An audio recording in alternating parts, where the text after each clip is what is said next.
Bonjour, vous écoutez les balados du département de chirurgie de l'Université de Montréal. Je suis Philippe Joly, externe 1. Dans cette capsule, on s'attaque aux diverses présentations de l'ischémie intestinale.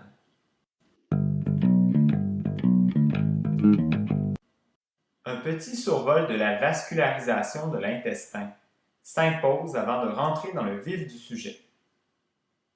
De haut en bas, l'aorte abdominale donne le tronc cœliaque et les artères mésentériques supérieures et inférieures avant de se diviser en artères iliaques communes. L'artère gastro-duodénale, issue du tronc cœliaque, irrigue la portion proximale du duodénum.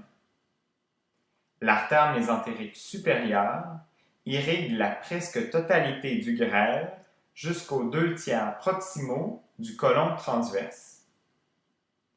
L'artère mésentérique inférieure irrigue quant à elle le reste du côlon, de même que le tiers proximal du rectum.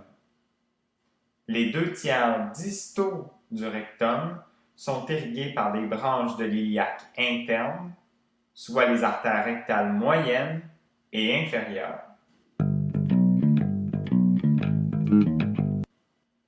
Deux autres notions sont importantes lorsqu'on parle de l'ischémie intestinale, les collatérales et les zones watershed.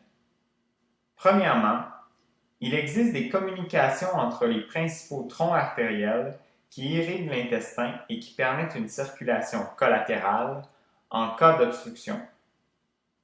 Le tronc cœliaque et l'artère mésentérique supérieure sont reliés par la jonction des artères pancréatico-duodénales supérieures et inférieures. La mésentérique supérieure et inférieure sont connectés par l'artère marginale de Drummond et l'arcade de Riola. Enfin, il existe un réseau anastomotique entre l'artère rectale supérieure, tributaire de la mésentérique inférieure, et les artères moyennes et inférieures, tributaires de l'iliaque interne.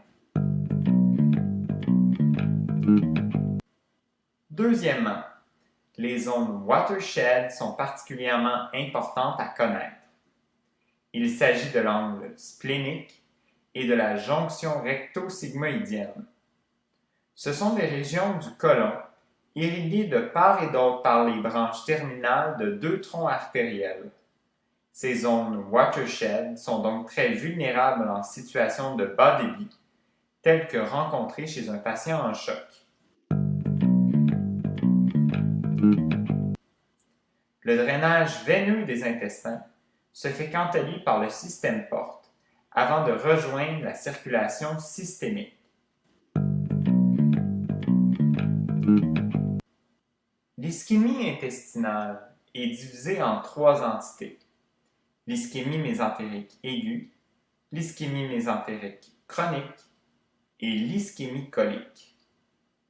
Commençons tout d'abord par l'ischémie mésentérique aiguë.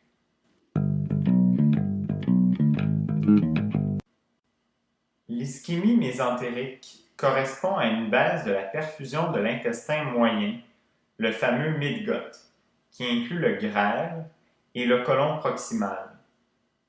Il s'agit du territoire irrigué par l'artère mésentérique supérieure. Comme nous le verrons, l'ischémie mésentérique aiguë est une urgence chirurgicale, considérant l'importance du grêle pour l'absorption des nutriments. Quatre principaux mécanismes peuvent entraîner une baisse aiguë du débit sanguin mésentérique: une embolie artérielle, une thrombose artérielle, une thrombose veineuse et des phénomènes non occlusifs. Une embolie artérielle provenant d'un thrombus du cœur gauche ou de l'aorte est responsable de 50% des ischémies mésentériques aiguës. Une thrombose artérielle se produit dans une artère mésentérique supérieure déjà sténosée par l'athérosclérose.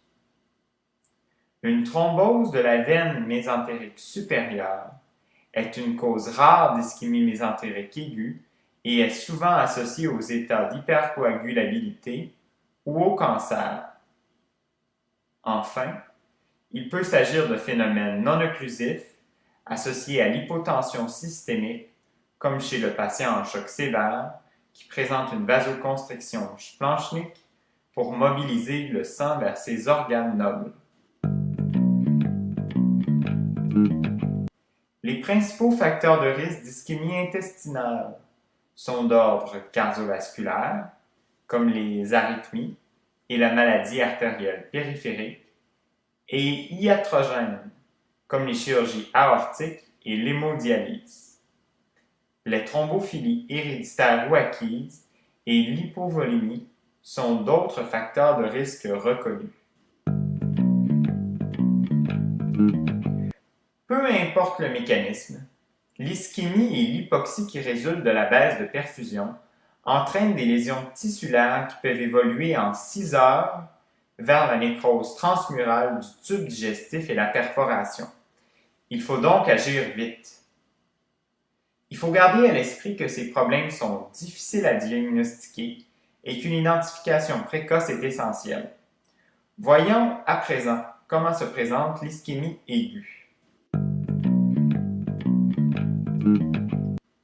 L'ischémie mésentérique aiguë est décrite comme une douleur abdominale diffuse, disproportionnée par rapport à l'examen physique. Le mode d'apparition de la douleur et son intensité sont en étroite relation avec le mécanisme causal. L'embolie artérielle entraîne une douleur aiguë, subite, en périombilicale. La thrombose artérielle est souvent décrite comme l'aggravation d'une angine mésentérique. Il faut donc rechercher des antécédents d'ischémie chronique chez le patient qui se présente avec un épisode d'ischémie aiguë.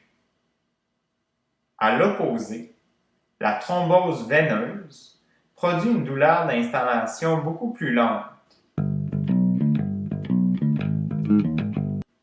L'examen physique, dans tous les cas, est initialement normal, outre la douleur abdominale diffuse. Lorsque le patient progresse vers l'infractus transmural et la perforation, on voit apparaître du péritonisme et un ventre de bois. Aucun laboratoire ne permet de confirmer le diagnostic d'ischémie mésentérique. On rencontre néanmoins une leucocytose et une acidose métabolique. D'ailleurs, un abdomen aigu accompagné d'une acidose métabolique est une ischémie intestinale jusqu'à preuve du contraire.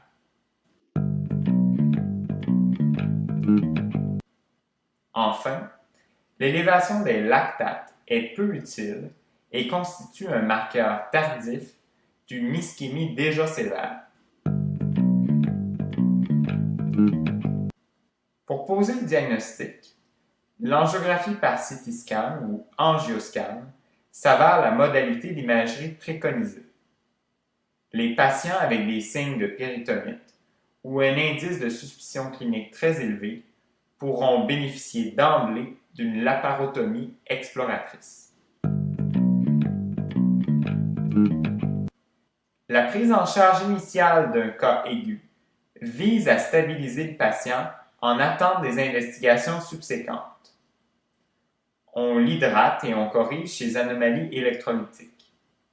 On débute aussi généralement une antibiothérapie en raison du risque élevé de nécrose intestinale. Il est impératif aussi de cesser toute médication vasopressive pouvant accentuer un éventuel vasospasme, comme les alpha-adrénergiques ou la digoxine.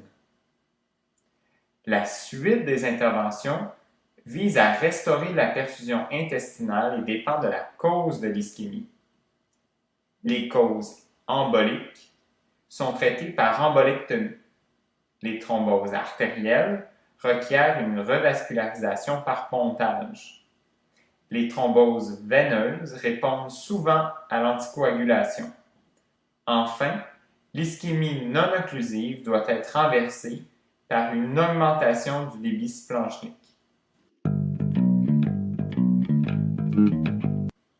Une fois l'intestin reperfusé, il faut bien sûr resséquer tout segment nécrotique.